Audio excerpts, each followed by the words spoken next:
دوستو میرے آقا کریم صلی اللہ علیہ وآلہ وسلم نے فرمایا، حضرت ابو ہریرہ رضی اللہ تعالیٰ عنہ اس کو روایت کرتے ہیں، حضور نے فرمایا لوگو ایک دوسرے کے ساتھ حسد نہ کیا کرو۔ اب یہ کس کو حکم دیا جا رہا ہے بھائی؟ مسلمانوں کو۔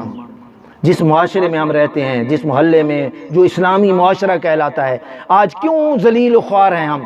پورا اسلامی معاشرہ، بلکہ اسلامی ممالک، بلکہ دنیا کے 56 اسلامی ممالک ہیں، سارے ذلیل و رسوا ہو رہے ہیں، کرپشن، مہنگائی کے عذاب میں ہیں، اور دنیا کفر جو ہے وہ ہم پر حکومت کر رہی ہے۔ چھوٹے سے محلے سے لے کر دنیا عالم اسلام تک مسلمان ذلیل ہو رہا ہے۔ کیوں دوستو؟ اس لیے کہ آج ہم نے میرے آقا کریم صلی اللہ علیہ وآلہ وسلم کے ارشادات گرامی کو پس پش ڈال دیا ہے۔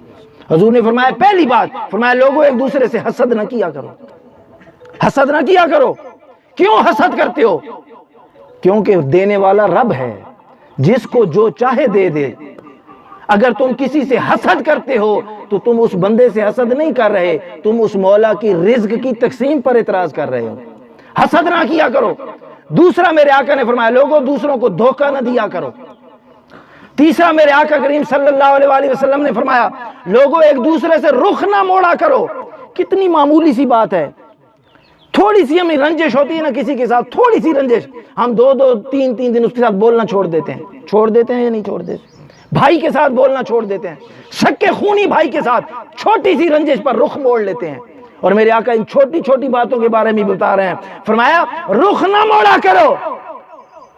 جس معاشرے میں رہ رہے ہیں، ایک گھر میں رہ رہے ہیں، ایک محلے میں رہ رہے ہیں، فطری بات ہے اختلاف ہو سکتا ہے، فطری بات ہے اختلاف ہو سکتا ہے، مزاج نہیں رلتے بندوں کے، طبیعتیں نہیں رلتی، فرمایا اگنور کر دیا کرو، نظر انداز کر دیا کرو، ایسے نہ کیا کرو کہ ایک دوسرے سے رخ موڑ لیا کرو، اور بغض نہ رکھا کرو۔ میرے آقا نے چوتھی بات فرمائی، بغض نہ رکھا کرو۔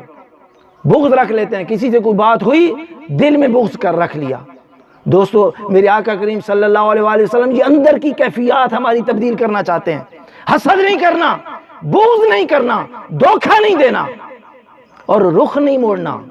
اور پانچویں چیز میرے آقا کریم صلی اللہ علیہ وسلم نے فرمایا، یہ میرے ان بھائیوں کے لیے جو بیوپاری ہوتے ہیں، سودے وغیرہ کرتے ہیں، چیزیں لیتے دیتے ہیں، دکاندار ہیں، کاروباری ہیں، ان کے لیے میرے آقا نے فرمایا یاد رکھ لو، ایک شخص اگر کوئی سودا کر رہا ہے نا، اس کے سودے پر سودا نہ کیا کرو۔ اب قربانی آ رہی ہے نا، سب نے خریدنے ہیں نا بکرے، تو میرے آقا کیسے فرمایا اس سے نفرتیں پیدا ہوتی ہیں۔ ایک بندہ سودا کر رہا ہے، اس کا سودا طے ہو رہا ہے اچھی قیمت میں، آپ جا کر اس کے اوپر اور سودا کر دیتے ہیں، اس کا طے ہو رہا تھا 20,000 میں، آپ نے اوپر جا کر 21,000 لگا دی، میں 21 دیتا ہوں۔ حضور نے منع فرمایا سودا ایک بندے کا ہو رہا ہے، ہاں اس کا سودا ختم ہو جائے، اس کا سودا نہ بنے، پھر جا کر آپ چاہے 20 کا لیں 25 کا لیں، سودے پر سودا کرنے سے منع فرمایا ہے۔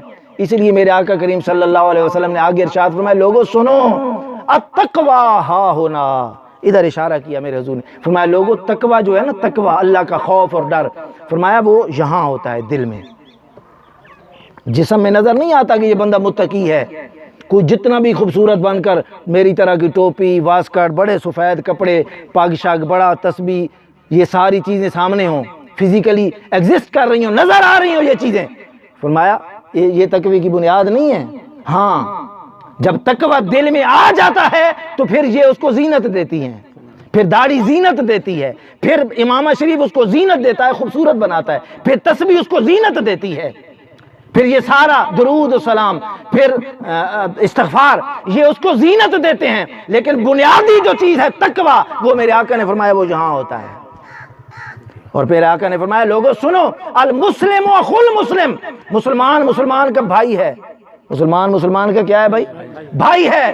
وہ 3 کام نہیں کرتا، وہ اپنے بھائی پر ظلم نہیں کرتا۔ آج تو سگا بھائی خونی بھائی کا قاتل بنا ہوا ہے نا، مسلمان بھائی مسلمان پر ظلم نہیں کرتا۔ اور میرے آقا نے دوسری بات فرمائی، وہ اس کو ذلیل نہیں کرتا، رسوا نہیں کرتا، اس کی بے عزتی نہیں کرتا۔ اسلام میں کے اندر سب سے بڑی جو عزت ہے نا دوست، سب سے جو زیادہ عزت کا مالک ہے وہ مسلمان ہے۔ کون ہے بھائی؟ مسلمان کو اللہ نے بڑی عزت دی ہے، اور جو اپنے مسلمان بھائی کو ذلیل کرتا ہے اللہ تبارک و تعالیٰ اس کو پسند نہیں فرمایا۔ لَقَدْ خَلَقْنَا الْإِنسَانَ فِي أَحْسَنِ تقویم، اللہ تبارک و تعالی نے فرمایا میں نے 18,000 سے زائد مخلوقات بنائی، لیکن اپنی خلافت کا جو تاج ہے وہ انسان کے سر پر رکھا ہے۔ ساری مخلوقات میں سے خلافت کا تاج، نیابت کا تاج وہ میں نے انسان کے سر پر رکھا ہے۔ تو دوستو اللہ کا محبوب فرما رہا ہے کہ انسان کو حقیر نہ سمجھو۔ میرے آقا علیہ الصلوۃ والسلام نے اسی حدیث میں فرمایا کہ کسی بھی شخص کے لیے اتنا سا گناہ ہی اس کی برائی کے لیے کافی ہے، یعنی حضور فرمایا کہ اس کو جہنم میں لے جانے کے لیے کافی ہے، اتنا سا گناہ بھی کافی ہے کہ وہ اپنے مسلمان بھائی کو حقیر سمجھے، یہی کافی ہے۔ آگے گالی دینا، اس کو نقصان دینا، اس کو قتل کرنا، اس کو، وہ تو بعد کی باتیں ہیں نا۔ صرف اگر دل میں بھی کسی نے سمجھ لیا نا مسلمان بھائی کو حقیر سمجھ لیا، تو میرے آقا نے فرمایا اس کی برائی کے لیے یہ بھی کافی ہے۔ اور آخر میں اسی حدیث پاک میں میرے آقا کریم صلی اللہ علیہ وسلم نے فرمایا لوگو تم پر حرام ہے، کیا ہے؟ حرام ہے کسی بھی مسلمان کی عزت کو پامال کرنا، حرام ہے۔ کسی بھی مسلمان کا مال تم پر حرام ہے، اور کسی بھی مسلمان کا خون تم پر حرام ہے۔ آؤ دوستو، آج کا یہ مجلس میں گرمی بھی تھی، سارا کچھ تھا، آپ نے بیٹھ کر سنا، لیکن یہ پیغام خدا را لے جائیں کہ ہم نے اس معاشرے کو سدھارنا ہے۔ یہ معاشرہ کیسے سدھرے گا؟